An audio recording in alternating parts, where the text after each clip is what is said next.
Nas universidades, como é que se manteve, nos últimos 20 anos, a corrupção imensa dos reitores nas universidades? O apadrinhamento, através da distribuição de bolsas de pós-graduação, que agora veio a público. Primeiro, quem levantou o problema? Os estudantes da USP, na ocupação que aconteceu, depois em Brasília e agora na Unifesp, com acampamento na frente da universidade, onde, forçando a saída do reitor. Como é que acontece que a verba pública pode ser desviada, pode ser concentrada na corrupção mais deslavada do mundo, se não através de um sistema absolutamente repressivo? Bom, as universidades no Brasil, que deveriam ser, teoricamente, o antro da cultura e da liberdade de pensamento, é uma piada.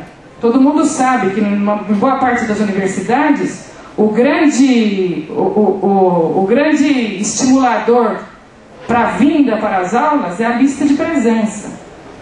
Na USP, as pessoas já foram... Existe processo contra alunos por terem feito festa. O ensino laico está na Constituição, mas ele praticamente não existe mais. No ensino público em São Paulo é ensinado religião e todo mundo sabe que vai ser ensinada a religião católica. Numa boa parte das escolas públicas em São Paulo tem uma Bíblia na entrada das escolas e o ensino religioso é uma norma. Essas coisas não são feitas de comum acordo. Essas coisas são feitas através de uma pressão sistemática, muita brutalidade, muita pressão para que se imponha. Eu acho que existem, não só o nosso partido, mas tem grupos diversos. É uma coisa muito presente na sociedade que a gente vive, o descontentamento com essa situação. A ideia, a proposta de tentar mudar, vamos dizer assim, de uma forma gradual, tentando através de medidas parciais resolver a situação, eu acho que é uma coisa que já foi tentada por muitas pessoas hoje. É tentado por pessoas sérias, pessoas que não estão numa coisa de conformismo, de achar alguma pequena questão que possa justificar essa situação toda. Eu acho que existe muita predisposição para mudar. Mudar em termos, vamos dizer assim, legislativos, em mudanças parciais. Eu acho que esse processo, ele é um processo que em grande medida ele vem sendo tentado nos últimos 20 anos, isso não começou agora. As ONGs que foram criadas em grande número no Brasil todo e aqui em São Paulo particularmente, elas procuram inclusive aprovar projetos, ter uma política de conseguir mudanças no marco da situação que a gente tem aqui. Essa experiência, ela se mostrou uma coisa muito sem resultado no final. Por exemplo, foram aprovadas diversas leis que formalmente deveriam provocar mudanças favoráveis à população. Por exemplo, a destinação de um percentual específico do orçamento para a educação. Vocês se lembram, a verba da educação era totalmente sucateada em outras coisas. Foi aprovada uma lei que uma parcela da verba para esse setor tem que ser aplicada, uma parcela do orçamento geral tem que ser aplicada especificamente na educação. É uma lei. No entanto, é público e notório que a prefeitura, os governos em geral, eles constroem mecanismos burocráticos por fora da legislação para que a verba não seja usada. São rubricas e atualmente é um escândalo nacional que a verba da educação não é aplicada na educação. Porque o sistema todo é um sistema comandado não pela legislação formal, escrita, mas um processo de violência e medidas extralegais. A Constituição brasileira fala que o salário mínimo tem que ser necessário para a satisfação das necessidades básicas da família trabalhadora, essa coisa toda. Nem se coloca que isso seja uma questão que vai ser colocada em prática. Eu acho, inclusive, que esse processo de mudanças, de reformas graduais, ele foi tentado E hoje o desinteresse que isso provoca, numa maioria absoluta da população em geral, que em função do fato de que tem que trabalhar muitas horas, tem que ficar muito tempo dentro dos ônibus para ir trabalhar, tem uma situação financeira, familiar cada vez mais difícil, e que é a realidade da vida. Quem não consegue se manter com uma certa tranquilidade, não vai pensar em fazer política, em pensar a política como discussão intelectual. No final das contas, a miséria da pessoa, as dificuldades, afastam ela de qualquer decisão sobre o futuro, as suas questões sociais.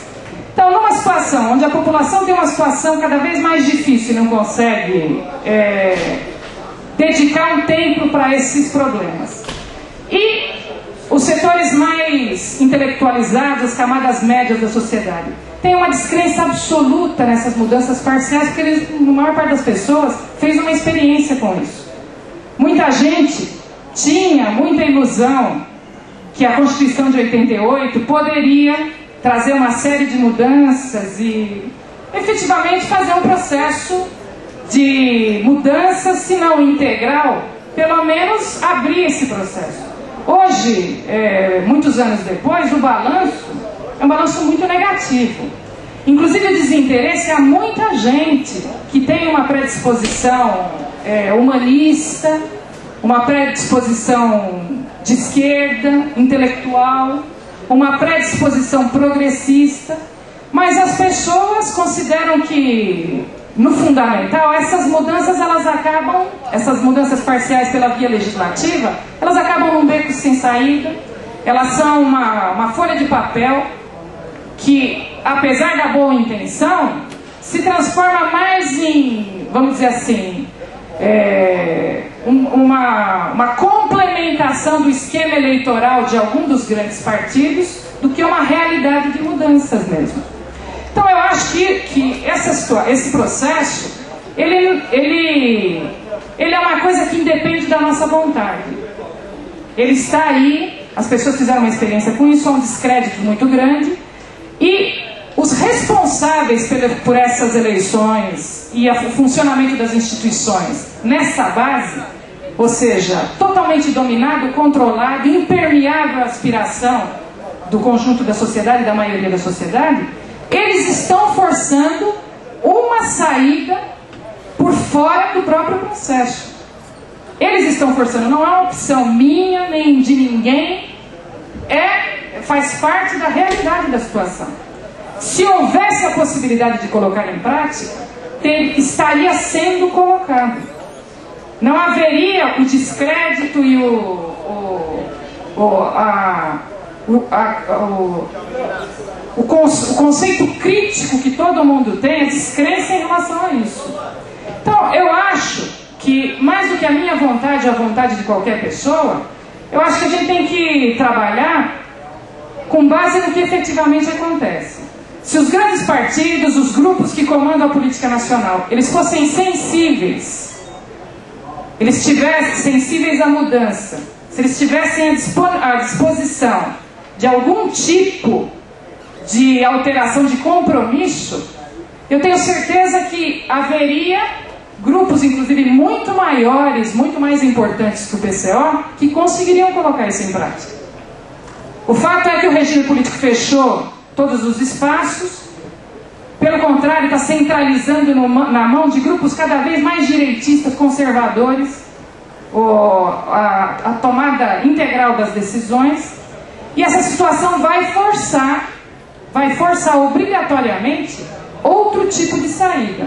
Eu acho que o grau dessas mudanças e a maneira como essas mudanças vão se dar depende mais do nível de resistência desses setores conservadores do que do PCO, do que dos movimentos sociais em geral. Se houver uma decisão de ceder, as mudanças elas virão mais tranquilamente. Se mantiver a política de colocar o exército no Rio de Janeiro, de matar o sem terra no campo para promover o agronegócio no Centro-Oeste, de fazer pela televisão, como a Rede Globo faz, uma campanha pública pela chacina dos índios no Amazonas, porque eles querem tomar conta da terra, das reservas dos índios e dos recursos naturais, a mudança dessa situação vai ser uma reação a essa violência.